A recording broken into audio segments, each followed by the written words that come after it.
السلام علیکم ورحمۃ اللہ وبرکاتہ۔ قربانی کا وہ لمحہ جب اپنے لہتے جگر کو اللہ کے ایک حکم پر صحرا میں چھوڑ دیا۔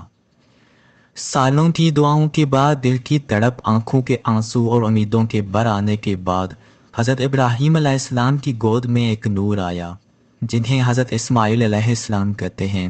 وہ ننھا وجود جو باپ کے دل کی ٹھنڈک تھا، مگر اللہ کا حکم آیا، ابراہیم اپنے بیٹے اور بیوی کو صحرا میں چھوڑاؤ، جہاں نہ درخت تھے، نہ سایہ، نہ پانی، نہ انسان۔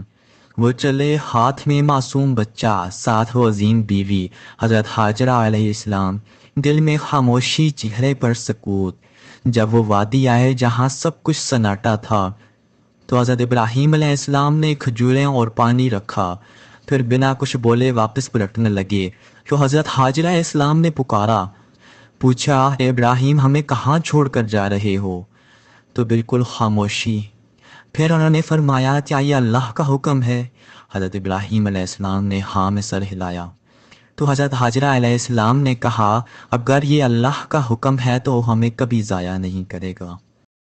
واپسی پر حضرت ابراہیم علیہ السلام نے آسمان کی طرف ہاتھ اٹھائے اور دعا کی، اے ہمارے رب، میں نے اپنی اولاد کو ایک بیابو بیا وادی میں تیری حرمت والے گھر کے پاس بسایا ہے، اے ہمارے رب، تاکہ وہ نماز قائم کریں، لہٰذا تو لوگوں کے دلوں کو ان کی طرف مائل کر دے اور انہیں پھلوں کا رزق عطا فرما تاکہ وہ تیرے شکر گزار بنیں۔ اس واقعے میں ہمارے لیے ایمان افروز پیغام ہے کہ اگر دل میں یقین ہو تو بیاباں بھی گلستاں بن جاتا ہے، اگر نیت خالص ہو تو تنہا ماں بھی تاریخ کا حصہ بن جاتی ہے، اگر اللہ پر توکل ہو تو آگ، صحرا، بھوک، تنہائی کچھ نہیں بگاڑ سکتے۔